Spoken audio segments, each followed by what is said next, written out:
Écoutez les propos de ce rabbin français qui menace de mort Macron. Ce président français, il faut qu'il le sache, il a tout intérêt à se préparer son cercueil. Dieu va lui montrer ce que ça veut dire vouloir être aussi effronté et vouloir avoir des déclarations contre Dieu. C'est pas contre le peuple juif seulement, c'est mais contre Dieu qui a dit que cette terre serait donnée au peuple d'Israël et que cette terre va revenir entièrement, toute la terre, sans aucune part. Ces gens qu'on appelle ces Palestiniens qui sont des nomades qui étaient de passage, qui se sont installés là, je leur conseille vivement de se dépêcher de faire leur bagage et de s'en aller parce que ils ne pourront pas rester dans cette terre-là, quoi qu'il arrive. Est-ce que Retailleau va faire la même chose que Darmanin, où il avait expulsé 2 imams qui avaient mal parlé de la France? Ou bien ça va encore être l'éternel 2 poids 2 mesures? Parce que ce rabbin, il est français, hein. David Daniel Cohen, il s'appelle. Regardez, hein. Rav David Daniel Cohen est un collaborateur de l'association française Torah Box, domicilié à Villeurbanne. Son financement est assuré principalement par l'argent public de la France et des Français. Subvention plus défiscalisation des dons. Et un imam qui avait dit aux gens de ne pas semer la zizanie avec les drapeaux pour des matchs de foot, car l'amour ou la haine d'un drapeau ne vous servira pas dans l'au-delà, s'était fait expulser le lendemain sans procès. Un rabbin qui menace de mort un président n'aura rien. Et ça, c'est scandaleux. Bonjour Bruno Retailleau. Menace de mort proférée par un rabbin sur le président de la République. Ça suffit pour vous faire réagir ou vous n'allez encore rien dire parce qu'il est juif? Et justement, en parlant de Retailleau, il veut expulser un homme qui a souillé un monument de la France. Regardez ce qu'il a fait.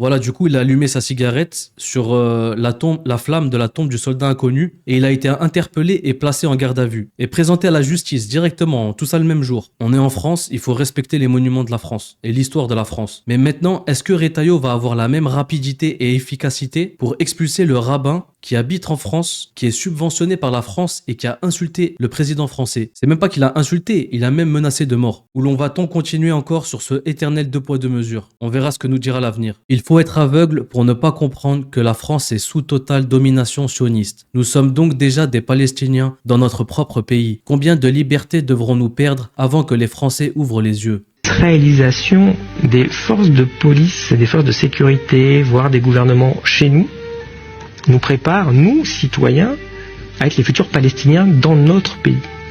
Vous parlez de l'israélisation de la police, par exemple en France. Est-ce que c'est de par les méthodes ou c'est un mode de pensée? Il y a un peu les deux. Mais regardez la facilité avec laquelle on s'est mis à éborgner des gilets jaunes chez nous. Macron, le libéral, le progressiste. Les rails, il est jeune, il est sympa, c'est le centre au moins, c'est pas les extrêmes, hein.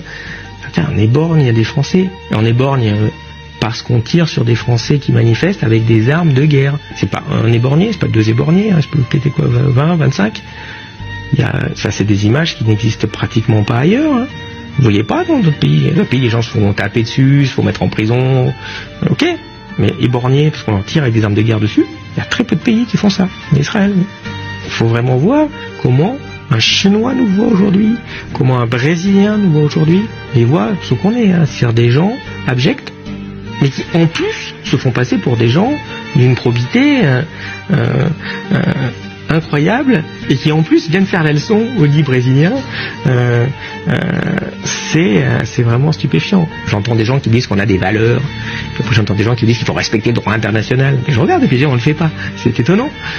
Bon, il y a d'autres pays, ils le font pas non plus, mais au moins, ils disent pas qu'ils le font. Et puis, ils viennent pas nous embêter en nous donnant des leçons, en fait.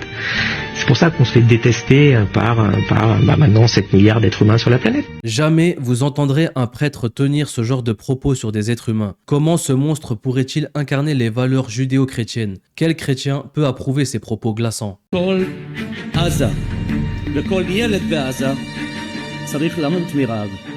כי מה שעושים עכשיו העזתים לחטופים, אני לא מרחם על מי שבעוד כמה שנים יגדל ולא ירחם עלינו.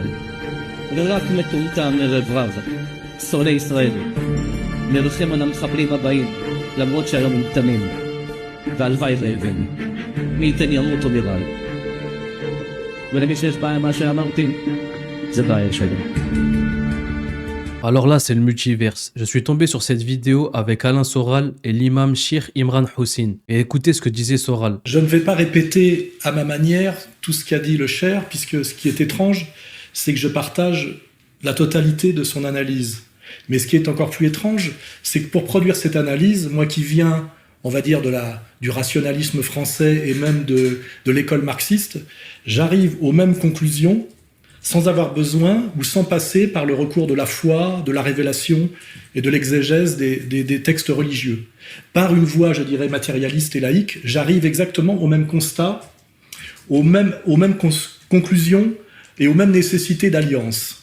Et là, pour faire une deuxième remarque, qui explique un peu plus pourquoi nous nous appelons égalité et réconciliation, j'ai remarqué une chose, c'est que plus un musulman s'éloigne, en fait, du monde arabe où est censé régner l'islam, plus son utilisation de l'islam et de la religion islamique pour penser et voir le monde devient intéressante et féconde et proche, en réalité, des analyses des gens de bien de l'Occident, qu'ils soient laïcs ou chrétiens.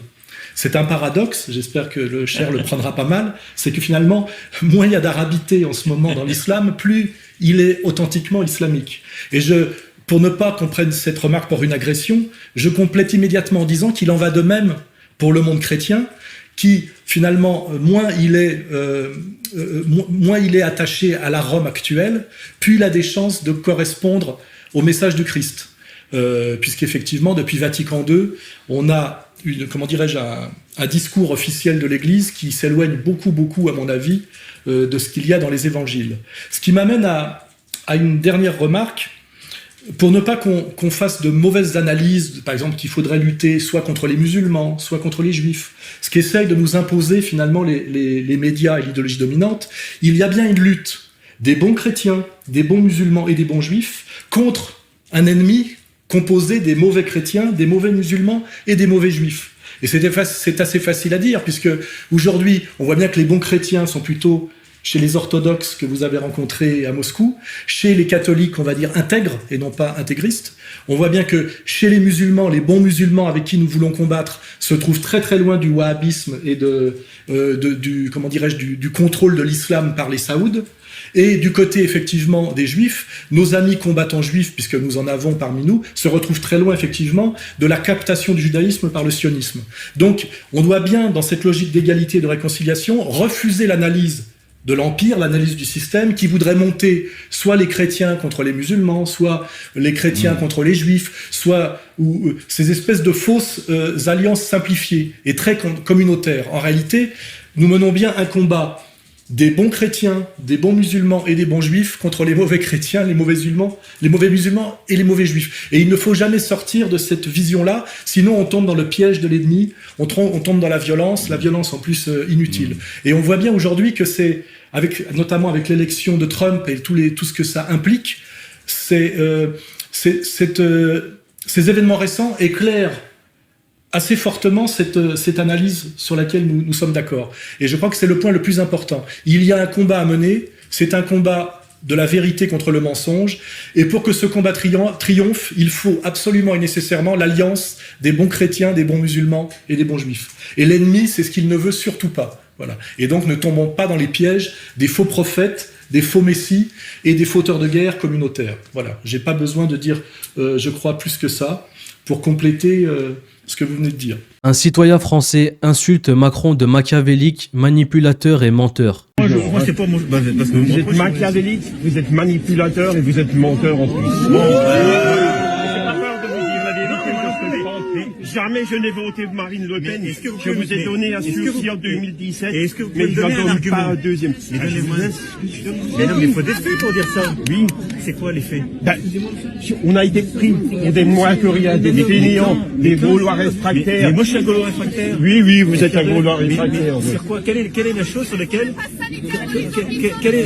vous n'êtes pas? Vous avez assassiné l'hôpital. Mais vous êtes fou, quoi. Oui, oui, je suis fou. Oui, je suis fou. Je vais aller à Irstein, c'est pas loin d'ici.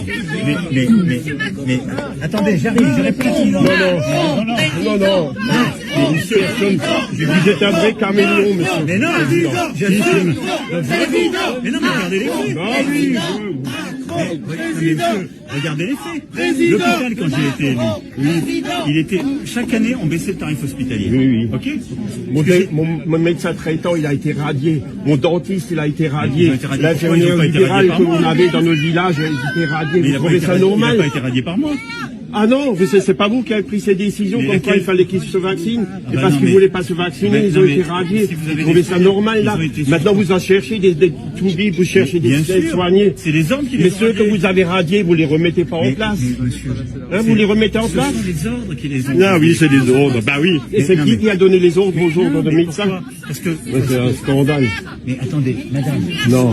Je rêve, il y a des moutons qui scandent Macron président, ils aiment la torture et en plus à feu doux. Tous les retraités qui chantent Macron président, vous chantez encore aujourd'hui? 2017, des groupies excités votent Macron parce qu'il est beau gosse et que c'est pas un vieux. Personne ne sait ce qu'il pense, mais c'est pas grave, il est jeune et il est là. Résultat, 8 ans après, la France est morte, enterrée par des décérébrés fascinés par un stagiaire de chez Rothschild. Madame, bonjour. Bonjour. Vous soutenez Macron? Absolument. Et pourquoi? Mais parce qu'il est beau, voyons. C'est un beau gosse. D'accord. Non, mais il incarne le frais, le renouveau et tout ça. Le renouveau, c'est-à-dire? C'est-à-dire, c'est pas un vieux de 70 ans qui se présente et qui est bientôt à la retraite. C'est-à-dire, c'est quelqu'un de même pas à 40 ans et voilà. Qui a fait partie du gouvernement de François Hollande. Exactement. Et c'est pas un problème. En fait, c'est une sorte de nouvelle vision, quoi. C'est quoi cette vision? Cette vision, c'est de rassembler des gens qui sont pas forcément d'accord. Ça veut pas forcément dire que c'est flou. Et rassembler sur quelles idées alors? Quelles sont les idées? Quelles sont les idées, Julien? Aide-nous. Julien, quelles sont les idées d'Emmanuel Macron? Moi je réponds pas.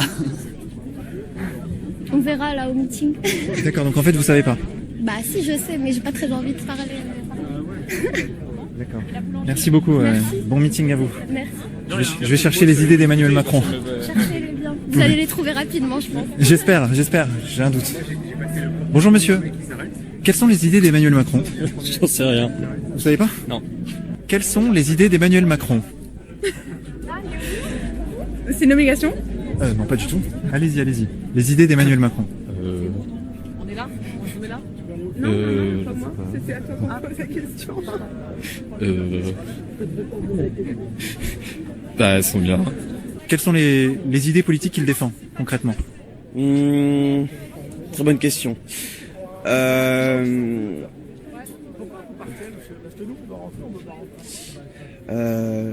sais pas. Franchement, très compliqué comme question.